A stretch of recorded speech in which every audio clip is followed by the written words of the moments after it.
इस कहानी को मैंने एडिट और अनुवादित किया है। धन्यवाद। अध्याय 151। कुछ सेकंड तक एक दूसरे को देखने के बाद अनन्या ने अपनी तेज धड़कन को महसूस करते हुए दूसरी तरफ देखा। वह मुझे कोई राज बताना चाहता है। वह क्या कर रहा है? क्या वह मेरा पीछा करना चाहता है? अनन्या को कुछ ज्यादा ही घबराहट महसूस हुई और उसकी आंखें चमक उठीं। वह जानती थी कि जब कोई पुरुष किसी महिला के साथ अपने राज साझा करता है तो इसका मतलब है कि उस पुरुष के मन में उनके बीच एक करीबी रिश्ता है। जल्द ही, रणविजय ने हंसते हुए कहा, तुम इस जगह को परियों की दुनिया में बदलते हुए देखोगे। उसकी बात सुनकर अनन्या ने रणविजय की तरफ देखा। जब वह बोलने ही वाली थी तो अचानक पहाड़ की चोटी से एक बहुत बड़ी आकृति दौड़ती हुई नीचे आई। जैसे ही अनन्या ने देखा, उसकी आंखें धीरे धीरे चौड़ी हो गईं। क्या वह क्या है? एक चिंपांजी। यह इतना बड़ा क्यों है? आह, यह आ रहा है। अनन्या ने अनजाने में रणविजय की बांह पर हाथ रख दिया और उसके ऊपर झुक गई, अपनी छाती को उसके सीने से सटा दिया। इस स्पर्श ने रणविजय के दिल की धड़कनें तेज कर दीं, लेकिन अगले ही पल अनन्या ने तुरंत अपने हाथ छोड़ दिए। वह जल्दी से मिंगमैन के सामने भागी और दहेई को देखा, जो डर के मारे उनकी ओर भाग रहा था।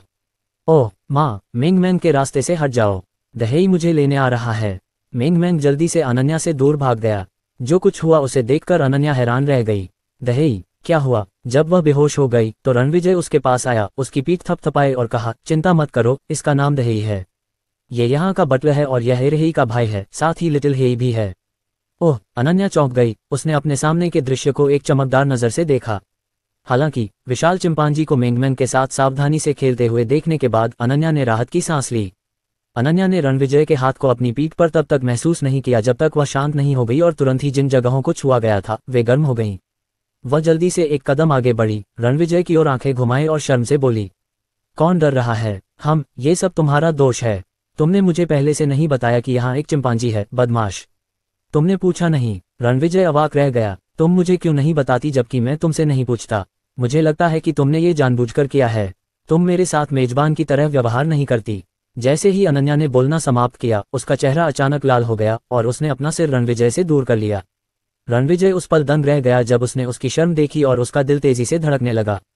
माँ, यहाँ आओ। सौभाग्य से जब वह थोड़ी शर्मीली महसूस कर रही थी तो मिंगमैन ने उसे बुलाया।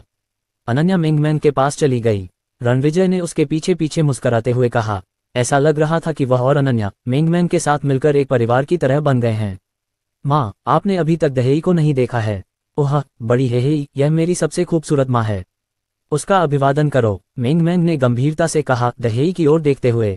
ओह, दहेई ने मुंह बनाया, ये सोचते हुए कि कैसे अभिवादन किया जाए। थोड़ी देर बाद उसने अपना सिर खुजलाया और अनन्या की मुट्ठी को छूने के लिए अपना हाथ बढ़ाना चाहा।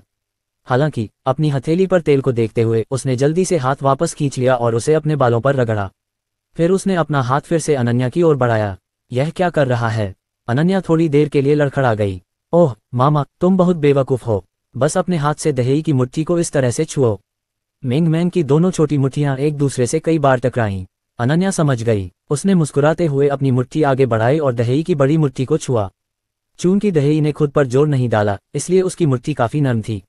अनन्या ने भी उसके बालों को हाथ पर सहलाया और महसूस किया कि वह बहुत चिकनी थी। हा, दहेई ने टेढ़ी मुस्कान के साथ अपने सीने पर कई बार बाएं हाथ से वार किया।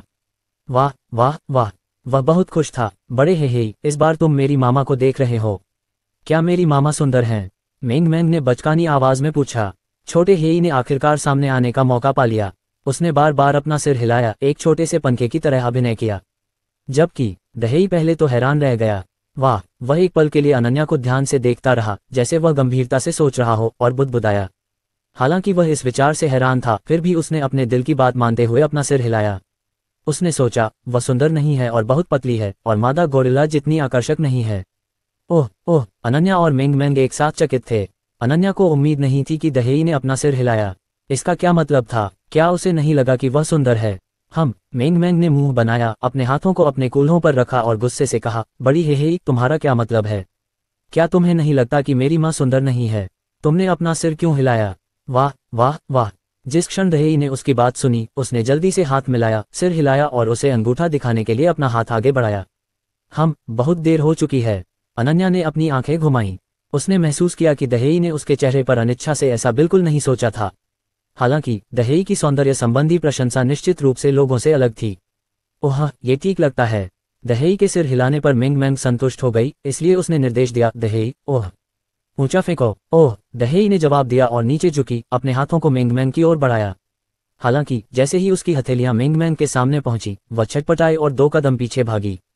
इस बीच उसने नाराजगी जताते हुए कहा, ओह दहेई, तुम कितने मूर्ख हो। मामा को ऊंचा फेंको, मिंगमैन को नहीं। वाह। दहेई ने अजीब तरह से अपना सिर खुजलाया और अपना चेहरा सिकोड़ लिया और अपने हाथ अनन्या की ओर बढ़ा दिए। जैसे ही अनन्या की आंखें धीरे धीरे चौड़ी होने लगी, दहेई ने उसे अचानक उठा लिया और उसे ऊपर फेंक दिया। भारहीनता की भावना ने अनन्या को थोड़ा डरा दिया और वह चीख पड़ी। दहेई हैरान था, परिचारिका क्यों चिल्ला रही है। छोटी परिचारिका ने चीखी तक नहीं। इस बीच दहेई ने रुका नहीं बल्कि बार बार अनन्या को हवा में उछाला। मिंगमैन पास ही खड़ी थी, उछल कूद कर रही थी और खिलखिला रही थी। छोटी राजकुमारी वाकई बहुत खुश थी क्योंकि उसकी मां इस खेल का मजा ले रही थी। जबकि रणविजय अनन्या को देख रहा था जिसे उछाला जा रहा था, एक मुस्कान के साथ। हालांकि रणविजय अचानक चौंक गया। अनन्या ने आज सफेद ड्रेस पहनी हुई थी और अपने काले लंबे बाल खुले रखे थे, जिससे वह साफ सुथरी और तरोताजा दिख रही थी। लेकिन जब दहेई ने उसे उछाला तो उसकी ड्रेस हवा से उड़ गई। रणविजय के कोण से वह अंदर छिपी एक हल्की गुलाबी रंग की अवर्णनीय लेस को देख सकता था। रणविजय इस समय कठोर खड़ा था और उसे थोड़ी गर्मी लग रही थी। जाहिर है उसे सेक्स किए हुए काफी समय हो गया था। ठीक है, अब मिंगमैन की बारी है। दहेई, अब मेरी बारी है, मुझे ऊपर फेंको। मिंगमैन ने अपनी छोटी भुजाओं को ऊपर उठाते हुए चिल्लाया। वाह। दहेई ने जवाब दिया और आखिरकार अनन्या को नीचे उतारा। अनन्या ने घास पर कदम रखा, लेकिन पाया कि उसके पैर इतने कमजोर थे कि वह मुश्किल से खड़ी हो पा रही थी। हालांकि रणविजय उसे हर समय घूरता रहा। जब अनन्या लॉन पर गिरने वाली थी तो एक मर्दाना शरीर ने उसे अपनी बाहों में जकड़ लिया। ओह। अनन्या ने चीखकर रणविजय की ओर देखा, जिसकी मर्दानगी ने उसे चक्कर में डाल दिया और यहाँ तक कि उसका दम घुटने लगा। उसने घबराहट में अपना सिर नीचे कर लिया और उसकी पतली गर्दन से लेकर कानों तक लाली फैल गई, जो आखिरकार उसके नाजुक गालों पर फैल गई। कुछ गहरी सांस लेने के बाद ही वह होश में आए। उसने रणविजय की ओर देखा जो मुस्कुरा रहा था। तुम किस बात पर हंस रही हो? ये सब तुम्हारी गलती है, मुझे जाने दो। अनन्या खड़ी हुई और रणविजय की बाहों को दूर धकेल दिया। उसने एक शर्मीली युवा पत्नी की तरह व्यवहार किया। तुम इतनी डरी हुई क्यों हो? रणविजय ने असहाय होकर कहा। दहेई ने उसे बहुत ऊपर नहीं फेंका और वह मुक्त गिरावट की भावना का अनुभव कर सकती थी। क्या ये केवल थोड़ा रोमांचक नहीं है? कौन डर रहा है? मैं बस तैयार नहीं हूँ। अनन्या अभी भी जिद्दी थी। मिंगमैन को देख रही थी जो मजे कर रही थी और कर्कश स्वर में कह रही थी, मिंगमैन मेरी उम्मीद के विपरीत है। हो। कुछ मिनट खेलने के बाद मिंगमैन हंसी और बचकानी तरह से रोई। बस अब मुझे नीचे रखने का समय आ गया है। दहेई ने मिंगमैन की बातें सुनकर उसे नीचे रख दिया। उस समय लिटिल हेई पहले से ही थोड़ा उदास थी। अपने बड़े कठोर अंग को आगे पीछे घुमाते हुए उसने सोचा, अरे वाह, दहेई चापलूसी करने में माहिर है। माँ, क्या ऊंचा फेंका जाना दिलचस्प है? मिंगमैन अनन्या के सामने दौड़ी, अपना सिर ऊपर उठाया और पूछा। हाँ। अनन्या मिंगमैन से सहमत हुई और उसके मुंह का कोना कांप उठा। क्या तुम थोड़ी देर और खेलना चाहती हो माँ? मिंगमैन ने मासूमियत से पूछा। अनन्या अचानक स्तब्ध रह गई। उसने बार बार अपना सिर हिलाया और कहा, हम हर समय ये खेल नहीं खेल सकते, हमें आराम करने की जरूरत है। रणविजय हंसे बिना नहीं रह सका। उसने कभी नहीं सोचा था कि अनन्या में भी उसका कोमल मीठा पक्ष होगा। ठीक है। मिंगमैन ने किसी तरह उसकी बात मान ली और कहा, तो चलो और पिल्लों के साथ खेलते हैं। चलो, बड़े ही, मुझे अपने कंधे पर बैठने दो। छोटे ही, बस आगे चलो। दहेई ने मिंगमैन की बात सुनकर नीचे झुककर उसे उठाना चाहा, जबकि रणविजय और अनन्या आगे बढ़ रहे थे। ये देखकर मिंगमैन ने दहेई की हथेलियों को टालते हुए रणविजय के सामने भागकर बचकानी हरकत करते हुए कहा, ओह पापा, माँ, तुम्हारा हाथ न पकड़ना गलत है। बोलते हुए मिंगमैन ने क्रमशः रणविजय और अनन्या के हाथ थाम लिए। वह दहेई के कंधे पर तब तक संतुष्ट होकर नहीं बैठी जब तक कि उन्होंने अपने हाथ एक साथ नहीं रख लिए। छोटी राजकुमारी ने रणविजय और अनन्या की ओर देखा, बहुत खुश महसूस कर रही थी। ये सही था, केवल इस तरह से वे एक प्रेमी जोड़े की तरह थे। अनन्या का हाथ थामे रणविजय ने केवल पाया कि उसकी त्वचा कोमल और चिकनी थी। उसने और अनन्या ने एक दूसरे को देखा और उसने अनन्या की आंखों में शर्म देखी। वे दोनों पहले आगे बढ़े। जब वे थंडरयान के पेड़ पर पहुंचे तो दहेई और लिटिल हेई उनके पास से गुजरे और जल्दी से पालतू जानवरों के क्षेत्र में चले गए। क्या तुम मुझे जाने नहीं दोगे? अनन्या थोड़ा शर्मा गई। उसने धीरे से अपना हाथ हटा लिया लेकिन असफल रही, इसलिए उसने शर्म से जवाब दिया। अध्याय 152। अच्छा, रणविजय मुस्कुराया। जब उसने उसका हाथ छोड़ा तो रणविजय ने अनजाने में उसे मसल दिया, जिससे अनन्या ने उसकी ओर आंखें घुमाईं। अनन्या को नहीं पता था कि वह इस समय कितनी आकर्षक थी। उसने धीरे से नाक सिकुड़ी और असंतुष्ट स्वर में कहा, मैं दोपहर में विदेश जाऊंगी। मुझे नहीं लगता कि तुमने मुझे विदा करने के लिए कोई खाना बनाया है। क्या हम अभी अभी यहाँ नहीं पहुंचे हैं? मैं वापस जाते समय सामग्री ले जाऊंगा। रणविजय अवाक रह गया। लेकिन तुमने कभी मेरी पसंदीदा डिश नहीं बनाई। तुम बिल्कुल भी ईमानदार नहीं हो। अनन्या ने अपने होठों को थोड़ा सा सिकोड़ा, जिससे वह सेक्सी और प्यारी दोनों लग रही थी। वहां देखो, रणविजय ने रोपण क्षेत्र की ओर इशारा किया और कहा, मैंने कुछ दिन पहले वहां कुछ सब्जियां लगाई थीं, जिनमें पालक, सलाद, गोभी, मशरूम और कुछ अन्य छोटी सब्जियां शामिल थीं। ओह, अनन्या चौंक गई और उसने अपना सिर थोड़ा नीचे कर लिया। आप अपने व्यावसायिक दौरे से वापस आने पर हॉट पॉट ले सकते हैं। वहां की भीड़ें उजिमकिन भीड़ हैं और वे हॉट पॉट उबालने के लिए सबसे अच्छी नस्लों में से एक हैं। रणविजय ने सहजता से कहा, माउंट न्यू मून में पशुधन को लाने के बाद प्रजनन करने में काफी समय लगा। केवल इस तरह से वे सबसे अच्छी मांस गुणवत्ता प्राप्त कर सकते थे। इसके अलावा, चूंकि माउंट न्यू मून एक कीमती जगह नहीं थी, इसलिए मांस की गुणवत्ता में सुधार करने के लिए समय की आवश्यकता थी। हालांकि, दूसरा परिवर्तन पूरा करने के बाद प्रक्रिया 1 या 2 दिनों तक कम हो जाएगी। रणविजय हॉटपॉट को अच्छी तरह से जानते थे। हॉटपॉट, जिसका नाम प्लॉप की आवाज से लिया गया है जब भोजन को उबलते पानी में डाला जाता है, प्राचीन काल में इसे एंटीक सूप कहा जाता था। ये हमारे देश का एक लंबा इतिहास वाला मूल व्यंजन था और सभी उम्र के लोगों के लिए उपयुक्त भोजन था। ये पूर्वी एशिया में विशेष रूप से लोकप्रिय था और लोग जब चाहें सामग्री को उबाल सकते थे। यह मसालेदार, नमकीन और ताज़ा था, तैलीय लेकिन चिकना नहीं था, और लोगों को लगातार पसीना आता था।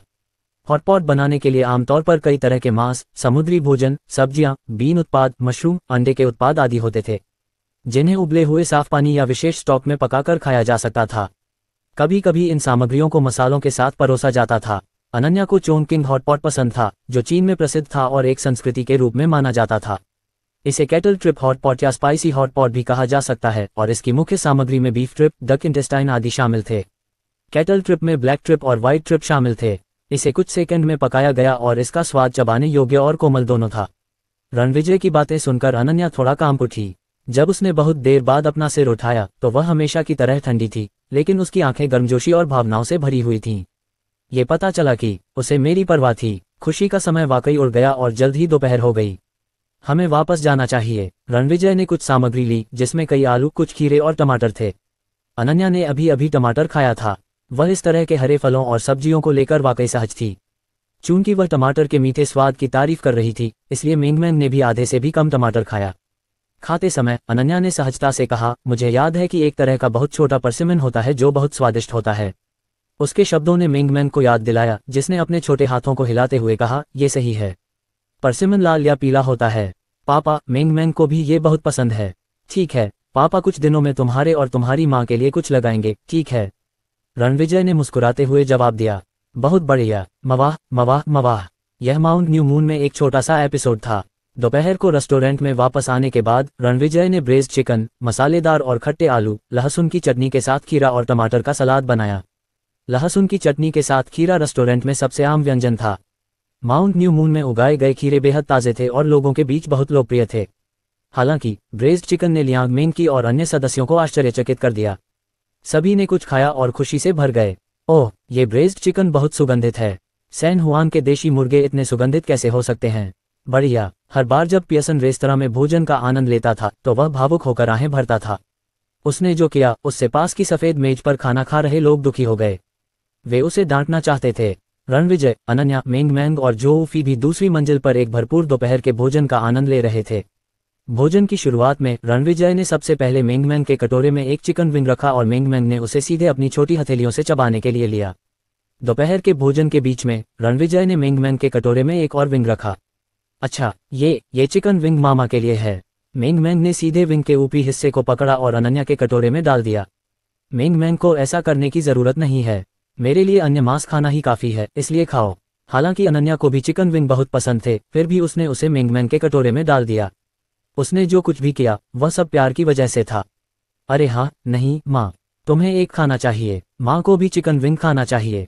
मिंगमैन ने विंग को पकड़ा और उसे फिर से अनन्या के कटोरे में रख दिया। वह वाकई दृढ़ थी। ठीक है, तो मैं इसे खा लूंगी। अनन्या मुस्कुराई, बहुत संतुष्ट महसूस कर रही थी। पापा को भी एक खाना चाहिए। मिंगमैन ने अपनी बड़ी बड़ी चमकीली आंखों से प्लेट को घूरते हुए पापा के लिए चिकन विंग ढूंढी। ये रहा। अनन्या ने देखा कि प्लेट के कोने में एक चिकन विंग था, इसलिए उसने चॉपस्टिक से उसे उठाया और रणविजय के कटोरे में डाल दिया। इस बीच उसने कहा, तुम थक गए हो, इसलिए बस एक खा लो। मुझे इसकी जरूरत नहीं है, रणविजय ने हंसते हुए कहा। जब वह कुछ कहने ही वाला था, जो फी ने कई बार अनन्या और रणविजय के चेहरों को देखा और बड़ा चढ़ाकर कहा, वाह, सच में, मैं अभी भी यही हूँ। तुम मुझे क्यों नजरअंदाज कर रहे हो? क्या तुमने अपना स्नेह इस हद तक दिखाया है कि तुम सब कुछ अनदेखा कर रहे हो? जी, ऐसा लगता है कि माउंट न्यू मून में सुबह सुबह तुम। जो फेई, अनन्या ने चिकन विंग को रणविजय के कटोरे में डाला। जो फेई को घूरते हुए कहा, अगर तुम खाना नहीं चाहते तो बेहतर होगा कि तुम नीचे चले जाओ। ओह, तुम मुझे भगा रहे हो। ऐसा लगता है कि मुझे करौंदे के बराबर भी प्यार नहीं किया जाता। जो फेई को बिल्कुल भी डर नहीं लगा, लेकिन उसने बेबाकी से चुटकी ली। अगर तुम बकवास करते रहे तो मैं तुम्हारा मुंह सिल दूंगी, अनन्या ने धीरे से कहा। परेशान करने वाली आंटी फेफेई, मैं तुम्हारा बड़ा मुंह सिलने जा रही हूँ, मिंगमैंग ने स्पष्ट रूप से कहा क्योंकि उसके मुंह में मांस था। बस खा लो, रणविजय हंसा। हे भगवान, तुम तीनों मेरे खिलाफ गिरोह बना रहे हो। वाह, मैं अकेला खड़ा हूँ। लिली क्यों नहीं आती? बिना किसी मदद के मुझे तंग किया जा रहा होगा। जो फेई ने अजीब सा चेहरा बनाया। जब उसने देखा कि अनन्या अपनी चॉपस्टिक नीचे रख रही है और चलने वाली है, तो वह जल्दी से मुस्कुराती हुई चेहरे वाली हो गई और बोली, बस खा लो। जीजाजी द्वारा पकाया गया चिकन बहुत स्वादिष्ट है, हा हा। बोलने के बाद वह अकेले ही खाने लगी। हालांकि जो फेई को यह देखकर बहुत खुशी हुई कि अनन्या और रणविजय एक दूसरे के और करीब आ रहे थे। अगर रणविजय एक बेवकूफ था जो घर लौटने से पहले, जैसा कि उसने सुना था, सिर में दर्द और नकारात्मकता रखता था, तो जो फेई उसे घृणा करती। लेकिन उसने उम्मीद नहीं की थी कि रणविजय इतना बेहतरीन होगा। सबसे महत्वपूर्ण बात यह थी कि वह मिंगमैंग से बहुत प्यार करता था। इन सब बातों से जो फी को लगा कि उनके लिए साथ रहना सबसे अच्छा है। रणविजय ने कटोरे में रखी चिकन विंग नहीं खाए। उसने मिंगमैंग के चिकन विंग खाने के बाद उसे मिंगमैंग के कटोरे में डाल दिया। नहीं, पापा को खाना चाहिए। लेकिन मिंगमैंग हिली नहीं। रणविजय ने लाचारी से चिकन विंग वापस ले लिया और उसे खा लिया। वास्तव में रणविजय को चिकन विंग बहुत पसंद नहीं थे, लेकिन मिंगमैंग के लिए चिकन विंग और ड्रमस्टिक खाने के लिए चिकन के सबसे अच्छे हिस्से थे। दोपहर के भोजन के बाद रणविजय अनन्या और जो फी को एयरपोर्ट ले गया। जब वे कार से उतरने वाले थे तो मिंगमैंग अनन्या की बाहों में रो पड़ी क्योंकि वह नहीं चाहती थी कि मामा उसे छोड़कर चले जाएं। रणविजय वास्तव में चिंतित था क्योंकि वह उसे रोना बंद करने में विफल रहा। अनन्या भी लाचार थी। 10 मिनट से अधिक समय तक मनाने के बाद उसने मिंगमैंग को रोना बंद करवाया। प्रस्थान का समय आते देख अनन्या और जो फी अनिच्छा से चले गए। मिंगमैंग फिर से रोने वाली थी। मिंगमैंग, रोना बंद करो, तुम्हारी माँ कुछ दिनों में वापस आ जाएगी, रणविजय ने आह भरते हुए कहा। माँ कितने दिन दूर रहेंगी? मिंगमैंग नहीं चाहती कि माँ जाए। मिंगमैंग ने मुंह बनाया और फिर से रोने वाली थी। अच्छा, रो मत मिंगमैंग। मिंगमैंग सबसे प्यारी है, रोना बंद करो और पापा तुम्हें मनोरंजन पार्क ले जाएंगे, ठीक है? रणविजय ने मिंगमैंग का ध्यान हटाने के लिए सूझबूझ दिखाए। जब उसने मनोरंजन पार्क के बारे में बात की तो मिंगमैंग ने उम्मीद के मुताबिक रोना बंद कर दिया। उसने अपनी बड़ी बड़ी आंखें झपकाईं और फुसफुसाया, क्या हम अब जा रहे हैं? हाँ, हम अब जाएंगे, लेकिन मिंगमैंग रो नहीं सकती। अपने आंसू पोंछो। अच्छा, मिंगमैंग नहीं रोएगी। मिंगमैंग ने अपने हाथ आगे बढ़ाए और अपने आंसू पोंछे। तो पापा तुम्हें मनोरंजन पार्क ले जाएंगे। क्या तुम पापा के लिए कोई गाना गाना चाहती हो? रणविजय ने मिंगमैंग का ध्यान भटकाना जारी रखा। ठीक है। मिंगमैंग की आवाज़ अभी भी कुछ दबी हुई थी, लेकिन रणविजय के निर्देश पर मिंगमैंग ने कुछ गाने गाए। फिर कार में फिर से जयकारे और हंसी गूंज उठी। वे फिर से ओशन पार्क आए और मिंगमैंग एक बार फिर आसमान छूते पहिए पर चढ़ना चाहती थी। उसे इतनी ऊंची जगह से नीचे देखना मजेदार लगा। पापा, ये बहुत ऊंचा है। हो। जमीन पर बहुत सारे छोटे लोग हैं। पापा, ओह, बड़े हेहेई और छोटे हेहेई अभी तक मनोरंजन पार्क नहीं गए हैं। मिंगमैंग उन्हें लाना चाहती है। मिंगमैंग के लिए वे दोनों उसके अच्छे दोस्त थे। मनोरंजन पार्क इतना दिलचस्प था कि मिंगमैंग निश्चित रूप से उन्हें यहाँ लाना चाहती थी। रणविजय ने उसकी बात सुनने में संकोच नहीं किया। उसने मुस्कुराते हुए मिंगमैंग के सिर को छुआ और कहा, तो पापा तुम्हें द हेई और छोटे हेई को कुछ दिनों में यहाँ लाएंगे, ठीक है? बहुत बढ़िया पापा, यह आपकी बहुत मेहरबानी है। मवाह। और हमें मामा के साथ यहाँ आना चाहिए। ठीक है, मैं उसे भी साथ ले आऊँगा। ... रणविजय और मिंगमैंग चीन और लाओस के बीच सीमा पर मनोरंजन पार्क में अच्छा समय बिता रहे थे। गोल्डन ट्रायंगल आगे है और हम 1 घंटे के भीतर जनरल विल के इलाके में पहुंच सकते हैं, निंगजुवान ने आगे के पहाड़ों को देखते हुए कहा। वह गोल्डन ट्रायंगल से परिचित लग रही थी। अध्याय 153। ऐसा लगता है कि आप गोल्डन ट्रायंगल से बहुत परिचित हैं, लेंग फैंग के स्थानापन्न ने धीमी आवाज में कहा। जैसे ही उसने कहा, झाओ फैंग और जी लोंग निंगजुवान की ओर मुड़े। हा। निंगजुवान हंसी और हमेशा की तुलना में अधिक शांत दिखी। ऐसा लग रहा था कि गोल्डन ट्रायंगल में पहुंचते ही उसने अपना मुखौटा उतार दिया था। थोड़ी हंसी के बाद निंगजुवान ने लेंग फैंग की ओर देखा और कहा, भाई लेंग फैंग, मैं तुम्हें एक रहस्य बताता हूँ। मैं पहले भी यहाँ आ चुका हूँ। हो। ओह, है न? लेंग फैंग के स्थानापन्न ने धीरे से कहा और फिर चुप हो गया। कोई भी उसके चेहरे के भावों से अवगत नहीं था क्योंकि वे उसका चेहरा देखने में असफल रहे। यह एक दया थी कि वे इसे नहीं देख पाए, अन्यथा वे उसकी आंखों में तनाव देख पाते। उसने बस हेडफोन के साथ लेंग फैंग की बात सुनी और उसने जो कहा उसे दोहराया। अगर उसने बुलेट प्रूफ जैकेट नहीं पहनी होती तो वह इतना घबरा जाता कि खुद को सबके सामने उजागर कर देता। भाई लेंग फैंग, मेरी बातों को दिल पर मत लेना, मैं यहाँ दूसरों के साथ पोपियों को देखने आया हूँ, निंग जुबान ने ठहाके लगाते हुए कहा। ओह, लेंग फैंग के विकल्प ने अपने होठों को दबाते हुए जवाब दिया। उसके चेहरे के भाव देखकर निंग जुबान ने अपनी आंखें सिकोड़ ली और हंसते हुए कहा, भाई लेंग फैंग, आप जवाब देने के लिए शायद ही कभी ओह या ओह का इस्तेमाल करते हैं। इसके अलावा मुझे आश्चर्य है कि आप न केवल मोटे कपड़े पहनते हैं बल्कि इतनी गर्मी में 2 टोपियां भी पहनते हैं और आपकी आवाज़ हमेशा की तरह नहीं लगती। शायद आप लेंग फैंग नहीं हैं। इस टिप्पणी ने जी लॉन्ग और झाओ फैंग के चेहरे बदल दिए। लेंग फैंग के विकल्प ने कांपते हुए खिड़की की ओर झुक गया। सौभाग्य से झाओ फैंग निंग जुबान और उसके बीच में था, अन्यथा वह इतना डर जाता कि उसे खुद को धोखा देना पड़ता। ये दृश्य देखकर निंग जुबान का चेहरा उतर गया। उसका हाथ अचानक हिला और उसने अपनी कमर से एक तेज खंजर निकाला। खंजर पर एक ठंडी रोशनी चमकी। निंग जुबान ने अचानक खंजर को लेंग फैंग को थमा दिया, लेकिन उसकी कलाई झाओ फैंग ने पकड़ ली। इसे वापस ले लो। झाओ फैंग ने निंग जुबान को ठंडी नजर से देखा और ठंडे स्वर में कहा। निंग जुबान ने उसकी आंखों में क्रूरता का एक निशान देखा। वह जानती थी कि अगर उसने खंजर वापस नहीं लिया तो झाओ फैंग उसे रोकने के लिए बाध्य होगा। इसलिए उसने नाराजगी भरे लहजे में कहा, क्या तुम नहीं जानना चाहती कि वह लेंग फैंग है या नहीं? अगर नहीं, हम क्या करें? क्या हमें छोड़ दिया गया है? क्या तुम्हें अपनी सुरक्षा की परवाह नहीं है? जब वह जहाज से उतरी तो उसे कुछ संदेह हुआ, क्योंकि वह जानती थी कि लेंग फैंग न केवल एक सैन्य सलाहकार था बल्कि उसके पास उत्कृष्ट शारीरिक गुण भी थे। हालांकि ये लेंग फैंग तब लड़खड़ा गया जब वह उसके सामने आधे मीटर की ऊंचाई से कूद गया। उसने उसे पूरे रास्ते देखा और पाया कि कुछ गड़बड़ है। गोल्डन ट्रायंगल में पहुंचने से पहले उसे लेंग फैंग की पहचान निर्धारित करनी थी। अगर वह लेंग फैंग था तो उसके बैग में 20 मिलियन अमेरिकी डॉलर से अधिक मूल्य के हीरे के साथ एक पासवर्ड बॉक्स था। अगर वह नहीं था तो वे मुसीबत में पड़ जाएंगे। उसने पहले ही जनरल हू को खबर भेज दी थी। इस बार लेन देन का उद्देश्य जनरल विल था। गोल्डन ट्रायंगल में कई तरह की ताकतें थीं और जनरल विल शक्तिशाली ताकतों में से एक का नेता था, जबकि जनरल हू उसका घातक दुश्मन था। मुझे मत रोको झाओ फैंग, मुझे लगता है कि समस्या उसी की है। उसके लिए बेहतर है कि वह अपनी टोपी उतारकर हमें आश्वस्त करे, निंग जुबान के दाईं ओर बैठे जे लॉन्ग ने व्यंग्यात्मक लहजे में कहा। उस समय झाओ फैंग ने उन्हें और नहीं रोका बल्कि लेंग फैंग के विकल्प की ओर मुड़ गया। आखिरकार इन 3 लोगों की निगाहों के नीचे लेंग फैंग के विकल्प ने धीरे से अपना सिर उठाया और अपना चेहरा दिखाने के लिए अपनी टोपी का किनारा ऊपर उठाया। ये देखकर कि वह लेंग फैंग था, निंग जुबान को राहत महसूस हुई। उसने मुस्कुराते हुए ड्रैगर को दूर रख दिया और कहा, भाई लेंग फैंग, मुझे असभ्य होने के लिए दोष न दें। यहाँ बहुत खतरनाक है और हम भाई लेंग फैंग जितने होशियार नहीं हैं, इसलिए चूंकि वह भाई लेंग फैंग है तो हम निश्चिंत हो सकते हैं। जे लॉन्ग मुस्कुराया। लेंग फैंग के विकल्प ने जवाब नहीं दिया, लेकिन अपनी टोपी फिर से पहन ली। वह खिड़की से बाहर देखते हुए सियर के सहारे झुक गया। उनसे 2 किलोमीटर दूर लेंग फैंग लैपटॉप की स्क्रीन को घूर रहा था। उसने अपना सेल फोन उठाया, अपनी आंखें सिकुड़ते हुए, और डायल किया। जनरल विल, ये लेंग फैंग है। 15 मिनट बाद झाओ फैंग की कार गोल्डन ट्रायंगल में चली गई। उनके सामने एक घाटी थी और दोनों तरफ के पहाड़ हरे भरे वनस्पतियों से ढके हुए थे, जो ताज़ी हवा और सुंदर वातावरण से घिरे थे। लंबे समय तक शहर में रहने के बाद मुझे लगता है कि यह एक अच्छी जगह है, जो स्वर्ग की तरह है, निंग जुबान ने सैकड़ों मीटर आगे घाटी को देखते हुए मुस्कुराते हुए कहा। हाँ, झाओ फैंग हंसे। माउंट न्यू मून की तुलना में इसका क्षेत्रफल थोड़ा ही बड़ा था।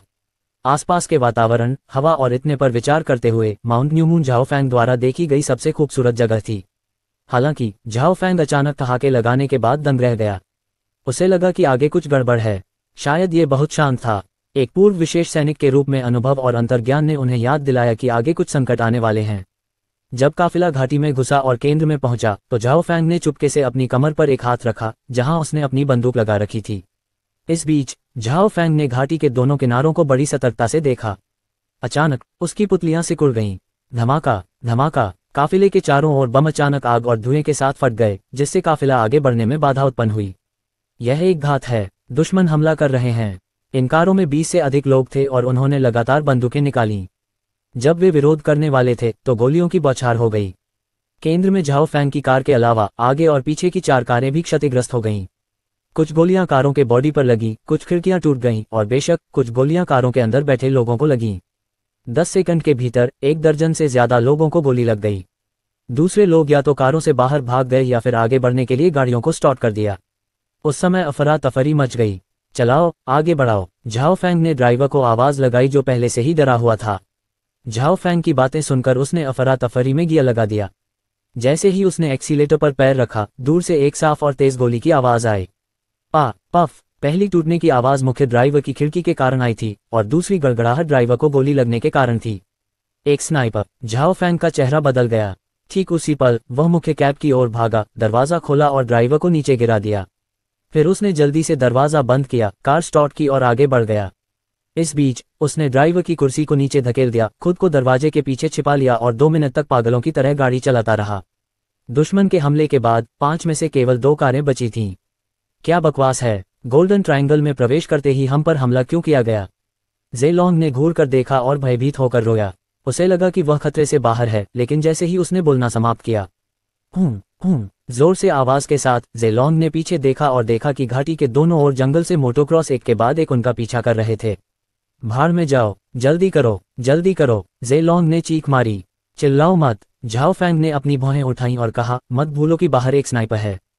तुम। धमाका। उसके बोलने से पहले एक गड़गड़ाहट हुई और कार नियंत्रण से बाहर हो गई। ये गोली बाईं ओर के टायर पर लगी, जिससे कार रुक गई। मेहरा फैंग ने तेजी से पहिया घुमाया और कार किनारे के पहाड़ी जंगल में जा गिरी। कार से बाहर निकलो। पहाड़ी जंगल के पास कार पार्क करके झाओ फैंग पहले बाहर निकला। उसने पीछे का दरवाजा खोला और लेंग फैंग के विकल्प को कार से बाहर खींच लिया। चूंकि यह विकल्प एक रुकसाक ले जा रहा था, इसलिए वह थोड़ा अनाड़ी था। झाओ फैंग लेंग फैंग के विकल्प को खींचते हुए पहाड़ी जंगल की ओर भागा। निंग जुबान और ज़ीलोंग के अलावा केवल 6 आदमी बचे थे। सामने का पहाड़ी जंगल इलाका कम ऊंचाई वाला था, जिसमें विरल पेड़ थे जो आकार में छोटे थे, इसलिए मोटोक्रॉस आसानी से उनका पीछा कर सकता था। शायद वे इस पहाड़ को पार करने के बाद हमारा पीछा करेंगे। लेंग फैंग के विकल्प के साथ भागते हुए झाओ फैंग ने आसपास के वातावरण पर ध्यान दिया। उसने पाया कि वे इस स्थिति में थे। क्या हम अलग अलग भागेंगे? ज़ेलोंग ने जोर से कहा। उसे लगा कि जिंदा रहना जरूरी है। अगर वह मर गया तो उसके लिए पैसे का क्या मतलब है? अगर हम अलग अलग भागेंगे तो हम मर जाएंगे। झाओ फैंग ने व्यंग्य करते हुए कहा, भागने पर ध्यान मत दो। हमें वापस लड़ना चाहिए और उनके पास आने के बाद भी भागते रहना चाहिए। भीड़ पहाड़ की ओर भागी। जब वे चोटी पर पहुंचे तो वे मोटोक्रॉस उनसे सिर्फ कुछ 100 मीटर की दूरी पर थे। कई बार गोली चलाने और दुश्मन को धीमा करने में सफल होने के बाद वे दूसरी तरफ पहाड़ की ओर भागे। पहाड़ के जंगल से बाहर भागते समय सभी के चेहरे बदल गए। वहां एक मैदान था जिसकी लंबाई 1000 मीटर से ज्यादा थी।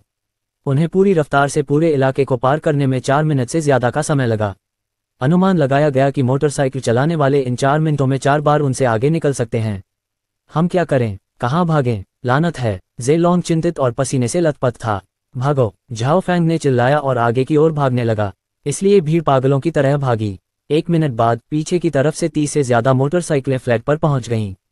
वे सभी मजाक में हाथ से नियंत्रित करने वाले वाल्व घुमा रहे थे, जैसे कि वे जानबूझकर ऐसा कर रहे हों या जैसे कि वे झाओ फैंग और उसके साथियों को अपनी संपत्ति समझते हों। 10 सेकंड से ज्यादा समय बाद मोटरसाइकिल टीम ने उन्हें पकड़ लिया। जब वे 400 मीटर से भी कम दूरी पर थे तो उन्होंने सभी ने बंदूकें खड़ी कर लीं। ज्यादातर गोलियां झाओ फैंग और उसके साथियों के बगल में जमीन पर लगी, लेकिन कुछ उनके पास से निकल गईं। यहां तक कि उसके 4 आदमी भी गोली लगने से जमीन पर गिर गए। ये दृश्य देखकर निंग जुबान का चेहरा बदल गया। उसने चुपके से अपने दांत पीस लिए और भी तेज गति से आगे की ओर भागी। जब वे सामने के जंगल से 200 मीटर दूर थे तो मोटरसाइकिल टीम उनसे सिर्फ 100 मीटर दूर थी। शायद वे 10 सेकंड से ज्यादा समय बाद पकड़े जाते। उन्हें क्या करना चाहिए? उनके दिल धीरे धीरे डूबने लगे और ठंडे हो गए। जिस क्षण वे हताश महसूस कर रहे थे, आगे के जंगल से एक तेज गर्जना आई। धमाका, धमाका, धमाका। जंगल से दर्जनों कारें निकलीं, बहुत से लोग चिल्ला रहे थे और भारी मशीन गने। नीचे उतरो। झाओ फैंग की पुतलियां सिकुड़ गईं और उसने जल्दी से लेंग फैंग के विकल्प को नीचे गिरा दिया। ज़ेलोंग और निंग जुबान ने भी ऐसा ही किया। धमाका, धमाका, धमाका। लगातार गोली चलने की आवाज के साथ ही पीछे खड़ी 30 से अधिक मोटरसाइकिलों में से कोई भी व्यक्ति जीवित नहीं बचा। अध्याय 154। लेंग फैंग एटल ने राहत की सांस ली, लेकिन जब उन्होंने ऊपर देखा तो वे सतर्कता के साथ आगे चल रहे काफिले को घूरते रहे, उम्मीद करते हुए कि वे तवे से आग में नहीं जाएंगे। खड़े हो जाओ। काफिले के बीच में एक हमका ड्राइवर चिल्लाया। लेंग फैंग एटल खड़े हो गए, केवल ये देखने के लिए कि 4 के अलावा इस समय केवल 3 लोग ही जीवित बचे थे। लगभग 30 लोगों की टीम में केवल 7 लोग ही बचे थे, जिससे ये भी पता चलता है कि गोल्डन ट्रायंगल वास्तव में एक ऐसी जगह थी जहां लोग आसानी से अपनी जान गंवा देते थे। लेंग फैंग कौन है? हम से 4 लोग उतरे और उनमें से एक काले रंग का आदमी अपनी भयानक मंदारिन में पूछा। मैं हूं। लेंग फैंग की आवाज थोड़ी लड़खड़ा गई। मेरे साथ आओ, जनरल विल तुम्हारा इंतजार कर रहे हैं। काले रंग के आदमी ने उन्हें हाथ हिलाकर अभिवादन किया। लेंग फैंग और उसके 3 साथी हमर में सवार हो गए, जबकि बाकी 3 लोग पीछे की सैन्य गाड़ी में सवार हो गए। दर्जनों कारों की कतार पीछे की तरफ चली गई। अभी जो लोग आए थे वे जनरल हु के आदमी थे। जब तुम आए थे तो तुमने जानकारी कैसे लीक कर दी? काले रंग के आदमी ने फटकारते हुए कहा। शायद बहुत सारे लोग थे, निंग जुबान ने दबी हुई आवाज में जवाब दिया। हो, काले रंग के आदमी ने व्यंग्य किया और कुछ नहीं कहा। मोटरसाइकिल 20 मिनट तक चली, पहाड़ के जंगल को पार करते हुए एक सुनसान बेसिन में पहुंची। 1 और घंटे तक गाड़ी चलाने के बाद वे आखिरकार जनरल विल के इलाके में पहुंच गए। इलाका खूबसूरत खसखस के पौधों से घिरा हुआ था और कुछ लोग फूलों के खेत में काम कर रहे थे। इलाके से आगे एक इलाका था जिसमें कई प्रमुख निवास और बहुत सारे गार्ड थे। कई वॉच टावर से घिरा यह इलाका अच्छी तरह से सुरक्षित था। बीच में एक बड़ी हवेली थी। सांवले रंग का आदमी झाओ फैंग और अन्य लोगों को मुख्य निवास में ले आया। विशाल हॉल में एक लंबी मेज थी। इस बीच एक विदेशी सैनिक वर्दी में, जिसके गोरे बाल और नीली आंखें थीं, मेज के सिरहाने बैठा था। वह बहुत प्रतिष्ठित जनरल विल था। बैठ जाओ। जनरल विल ने उन्हें इशारा करने के लिए अपना हाथ बढ़ाया। झाओ फैंग और अन्य लोगों के बैठने के बाद जनरल विल ने सीधे कहा, हीरे कहाँ हैं? लेंग फैंग का विकल्प एक पल के लिए रुक गया। हेडफोन के माध्यम से असली लेंग फैंग के शब्दों को सुनने के बाद उसने सीधे बैग को टेबल पर रखा, संदूक निकाला और कोड दर्ज किया। संदूक में चमचमाते हीरे की एक परत थी। लेंग फैंग का विकल्प खड़ा हुआ और धीरे से संदूक को जनरल विल की ओर बढ़ाया। हीरे से चमकदार रोशनी निकल रही थी और सभी लोग जानते थे कि उनकी कीमत 20 मिलियन अमेरिकी डॉलर से भी ज्यादा है। यहां तक कि जनरल विल ने भी खुशी से अपनी आंखें सिकोड़ लीं। जांच कर लो, लेंग फैंग के स्थानापन्न ने धीरे से, गहरी और बेसुरी आवाज में कहा। जनरल विल ने उनके शब्द सुनने के बाद उन्हें सत्यापित करने के लिए एक आभूषण मूल्यांकनकर्ता को बुलाने के लिए अपना हाथ हिलाया। एक क्षण बाद मूल्यांकनकर्ता ने जनरल विल को सिर हिलाया। जनरल विल ने मुस्कुराते हुए कहा, बहुत बढ़िया, बढ़िया। मैं वास्तव में इतने बड़े सौदे के लिए सामान को रोकना चाहता हूं। वास्तव में अगर मैं तुम्हें मार भी दूं तो मैं दूसरों को जनरल हु पर दोष मरने के लिए मजबूर कर सकता हूं। झाओ फैंग और अन्य लोगों के चेहरे तब बदल गए जब उन्होंने उसकी टिप्पणी सुनी। गोल्डन ट्रायंगल में जनरल विल के शब्दों पर किसी ने संदेह करने की हिम्मत नहीं की। चूंकि उन्होंने विचार को बोल दिया था, इसलिए ये दिखा कि उनके मन में विचार था। यहां तक कि स्थानापन्न ने भी घबराकर अपना शरीर हिलाया, लेकिन हेडफोन में आवाज सुनकर उसने घबराहट को रोकने की कोशिश की और जानबूझकर धीमी आवाज में कहा, मुझे लगता है एक बार का सौदा निश्चित रूप से दीर्घकालिक सौदे जितना लाभदायक नहीं है और जनरल विल निश्चित रूप से यह जानते हैं। अन्यथा आपने पहले ही यह कर लिया है ना? इसके अलावा हमारा फॉरएवर हार्मनी एसोसिएशन इस सामान के बैच को अपने कब्जे में ले सकता है और बाद में हम और भी सामान अपने कब्जे में ले सकते हैं। आप क्या सोचते हैं? जनरल विल गंभीर हो गए और जोर से हंस पड़े। चूंकि आप लेंग फैंग व्यक्तिगत रूप से आए हैं, इसलिए मुझे निश्चित रूप से आपके प्रति अपना सम्मान दिखाना चाहिए। आइए सामान दिखाए। उनके बोलने के बाद उनके कई आदमी बाहर गए। एक पल बाद 200 किलोग्राम क्रिस्टल मेथ को ऊपर ले जाया गया। कृपया। जनरल विल ने उन्हें इशारा करने के लिए अपना हाथ बढ़ाया। मम्मा। लेंग फैंग के स्थानापन्न ने झाओ फैंग और अन्य 2 लोगों को सिर हिलाया। तीनों ने क्रमशः सामान के 3 बैग निकाले। जांच पूरी करने के बाद उन सभी ने सिर हिलाया और संकेत दिया कि सामान का सवाल ही नहीं उठता। इस मामले में हम अभी चले जाएंगे, लेकिन हमारे भारी नुकसान को देखते हुए क्या जनरल विल हमें लिफ्ट देने के लिए किसी को भेज सकते हैं? लेंग फैंग के स्थानापन्न ने धीरे से कहा। कोई समस्या नहीं। जनरल विल ने मुस्कुराते हुए उस काले आदमी से कहा, उन्हें देश से बाहर भेज दो। ठीक है। झाओ फैंग और अन्य 6 लोगों को भारी हथियारों से लैस 6 वाहनों द्वारा देश से बाहर ले जाया गया और जहाज पर वापस आने तक कोई दुर्घटना नहीं हुई। जहाज पर चढ़ने के बाद वे सभी निश्चिंत हो गए। लेंग फैंग के स्थानापन्न ने उन्हें पहले से तैयार सैन्य पैकेजों में सामान रखने के लिए कहा। उनके सामने कुल 4 बड़े पैकेज थे। अगर जहाज हांगकांग में सुरक्षित रूप से डॉक कर सकता है और पकड़े जाने से बच सकता है तो बड़े पैमाने पर ड्रग शिपमेंट सफल हो सकता है। हालांकि चीजें इतनी सरल नहीं हो सकती थीं। एंटी नार्कोटिक्स पुलिस का उल्लेख नहीं करना, झाओ फैंग और जी लॉन्ग जो अन्य बलों में शामिल थे वे भी मुश्किल में थे। दूसरी तरफ रणविजय का रेस्तरां। रात के खाने का समय हो गया था। रेस्तरां में कई खास मेहमान आए। नमस्ते दर्शकों, दोस्तों, टेस्टी फूड ऑफ वर्ल्ड में आपका स्वागत है। हम इस बार न्यू मून बे में आए हैं। हाल ही में हमने सुना कि मेंगमैन कैजुअल रेस्टोरेंट नाम का एक रेस्टोरेंट है जो बहुत बढ़िया व्यापार करता है और बहुत महंगा भी है। इसलिए ये कार्यक्रम आपको इस रेस्टोरेंट में ले जाएगा ताकि आप खास खाने के बारे में जान सकें। पोनीटेल वाली एक खूबसूरत होस्टेस माइक्रोफोन पकड़े हुए थी और एक वीडियोग्राफर को कार्यक्रम की सामग्री बता रही थी। कुल मिलाकर 5 लोग थे, जिनमें 2 वीडियोग्राफर भी शामिल थे। एक होस्टेस को सीन देने का प्रभारी था और दूसरा दृश्य खोजने का प्रभारी था, जबकि बाकी 2 कर्मचारी बैग पकड़ने जैसे कामों के लिए जिम्मेदार थे। रेस्तरां बस आगे ही है। शाम के 6 बजे हैं और रेस्टोरेंट के सामने 20 से ज्यादा लोग लाइन में खड़े हैं। बोलते हुए वे रेस्टोरेंट की ओर बढ़े। जैसे ही वे पास पहुंचे, होस्टेस ने दरवाजे के सामने साइन देखा। वहां एक साइन है, चलो चलते हैं और देखते हैं। आह, कीमतें वाकई बहुत ज्यादा हैं। अंडे वाला फ्राइड राइस 300 युआन प्रति सर्विंग का है, एक कप दूध 100 युआन का है, एक कटोरी नूडल सूप 300 युआन का है। सदस्यता कार्ड। पहले 10 सदस्यता कार्ड की कीमत 1 मिलियन युआन थी। वे सभी बिक गए। 11 तारीख से इसकी कीमत 10 मिलियन युआन हो गई। हे भगवान, ये बहुत महंगा है। केवल सदस्यता कार्ड वाले लोग ही यहाँ के खाने का मजा ले सकते हैं। इसके अलावा लोगों को खाने के लिए अतिरिक्त पैसे देने चाहिए। ये असली असमानता खंड हैं। वाह, ये डरावना है और मुझे नहीं पता कि खाने का स्वाद कैसा है। आम मेहमानों को केवल अंडे वाला फ्राइड राइस और नूडल सूप ही मिल सकता है। ये बहुत कम है। चूंकि वहाँ बहुत सारे लोग लाइन में लगे हैं, तो चलिए पहले उनका इंटरव्यू लेते हैं। साइन देखकर चौंक गई परिचारिका ने रेस्तरां में प्रवेश करने से पहले लाइन में लगे लोगों का साक्षात्कार करने की तैयारी की। इसलिए वह भीड़ में गई और सूट पहने एक आदमी को हाथ हिलाकर इशारा किया जो अपने मोबाइल फोन से खेल रहा था, और मुस्कुराते हुए कहा, नमस्ते सर, मैं टेस्टी फूड ऑफ वर्ल्ड की परिचारिका हूँ। आज हम इस रेस्तरां के बारे में एक कार्यक्रम करने जा रहे हैं। क्या मैं आपसे कुछ सवाल पूछ सकती हूँ?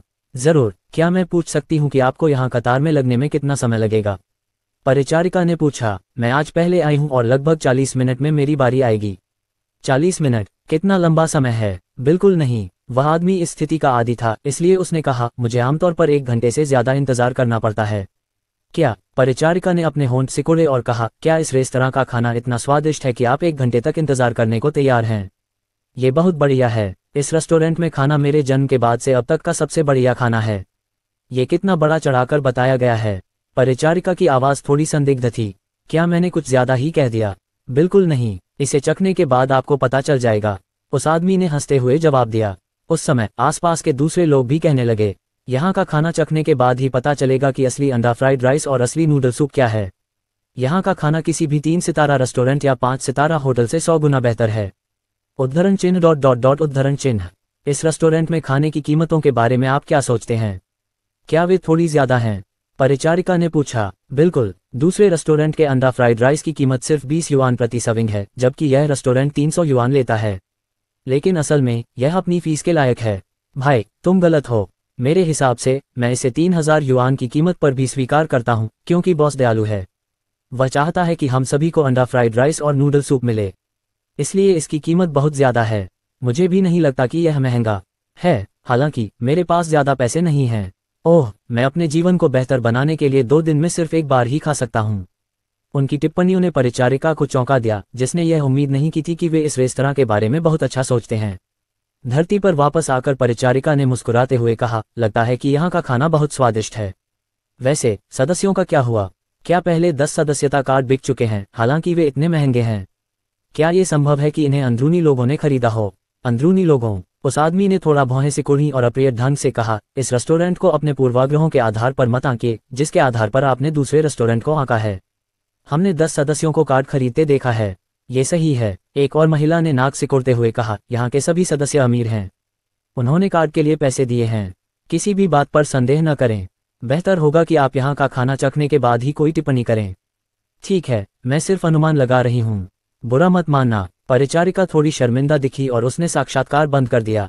उसने सीधे कैमरे की ओर देखा और कहा, तो चलिए इस रेस्टोरेंट के मालिक का साक्षात्कार करने के लिए अंदर चलते हैं और उन व्यंजनों को आजमाते हैं जिनकी बहुत प्रशंसा की जाती है। अपनी बात समाप्त करने के बाद परिचारिका ने रेस्तरां की ओर कदम बढ़ाया। जैसे ही वह दरवाजे पर पहुंची, सामने की पंक्ति में बैठे लोगों ने अपना सिर उठाया और कहा, अरे, तुम क्या करने जा रहे हो? अगर तुम्हें खाना चाहिए तो तुम्हें कतार में लगना होगा। मैं? परिचारिका ने ठिठकते हुए कहा, हम पहले बॉस का साक्षात्कार लेंगे और हम लाइन में पीछे नहीं रहेंगे। मुझे विश्वास है कि वह मुझे नमूना लेने और मूल्यांकन करने के लिए एक अतिरिक्त सर्विंग देगा। अतिरिक्त व्यंजन? हाँ, बस एक बार आजमा कर देखो। सपने देखो। भीड़ में से हंसी की आवाज आई। चूंकि वे अक्सर यहाँ आते थे, इसलिए वे बॉस के स्वभाव को जानते थे। वह अतिरिक्त भोजन का स्वाद लेने की उम्मीद में पागल थी। अध्याय 155। सजावट बहुत ही शानदार है। पारिवारिक शैली का रेस्तरां आम नहीं है, लेकिन परिणामस्वरूप ये कई मेहमानों की सेवा नहीं कर सकता है। परिचारिका ने रसोई में जाते हुए कहा, जहां रणविजय अंडा फ्राइड राइस और नूडल सूप बना रहे थे। आप कैसे हैं, मिस्टर मेहरा? परिचारिका ने हंसते हुए रणविजय का अभिवादन किया। मम्मा। रणविजय ने अपना सिर घुमाया, उसकी ओर देखा और हल्का सा सिर हिलाया। मैं वेई हूँ, टेस्टी फूड ऑफ वर्ल्ड की परिचारिका। मैंने सुना है कि आपका रेस्तरां बहुत लोकप्रिय है और इसे कई अच्छी समीक्षाएं मिली हैं। क्या आप हमें साक्षात्कार के लिए एक पल दे सकते हैं? परिचारिका ने मुस्कुराते हुए कहा। शब्द सुनकर रणविजय सीधे खाना बनाना जारी रखने के लिए वापस मुड़ा और उसे चौंकाते हुए कुछ शब्द बोले। मेरे पास समय नहीं है। परिचारिका और कर्मचारी चौंक गए। कुछ देर बाद उसने कुछ हद तक कठोर चेहरे के साथ कहा, सर, हमारे कार्यक्रम की रेटिंग बहुत अधिक है और साक्षात्कार करने के कई लाभ हैं। मुझे लगता है कि आपको बेहतर होगा। वास्तव में परिचारिका कुछ हद तक नाखुश थी। उनका कार्यक्रम कम से कम एक आधिकारिक सांस्कृतिक कार्यक्रम था जिसकी टीवी और इंटरनेट दोनों पर उच्च रेटिंग थी। वे जहां भी गए रेस्तरां के कर्मचारियों ने उनकी चापलूसी की। हालांकि उदासीन बॉस ने उसे काफी असहज कर दिया, लेकिन इससे पहले कि वह अपनी बात पूरी करती, उसे रणविजय ने एक नीरस लहजे में टोक दिया। मुझे कोई दिलचस्पी नहीं है। श्री मेहरा, अगर आपके पास समय नहीं है तो आप पहले कुछ तस्वीरें लेने और आनंद लेने के लिए हमें भोजन दे सकते हैं। जब आप समाप्त कर लेंगे तो हम साक्षात्कार जारी रखेंगे। आप क्या सोचते हैं? परिचारिका ने अपनी असंतुष्टि को दबाते हुए कहा। लेकिन इस बार रणविजय ने कोई ध्यान नहीं दिया। उसकी ठंडी मुद्रा ने परिचारिका को एक विद्रोही रूप दिया। जब वह बोलने ही वाली थी तो दूसरी तरफ से पियर्सन ने हाथ हिलाया और कहा, अरे कृपया मिस्टर मेहरा के खाना पकाने में बाधा न डालें। अगर आपको खाने के बारे में जानना है तो मेरे साथ आइए। आप क्या जानते हैं? परिचारिका ने हंसते हुए कहा। अरे ये बहुत मजेदार है। मैं क्या जानता हूँ? क्या आप जानते हैं कि मैं कौन हूँ? पियर्सन ने खड़े होकर कहा। कौन? मैं पियर्सन हूँ, मिशेलिन का फूड एजेंट जो स्टार रेस्तरां का मूल्यांकन करने के लिए जिम्मेदार है। आपको क्या लगता है कि मुझे पता है? पियर्सन ने अपने चेहरे पर विजयी भाव के साथ कहा। पियर्सन बहुत अच्छे मूड में था जब उसने उनकी हैरान आंखें देखीं। कुछ दिन पहले वह बॉस के सामने आया और उसे उदास नतीजे मिले।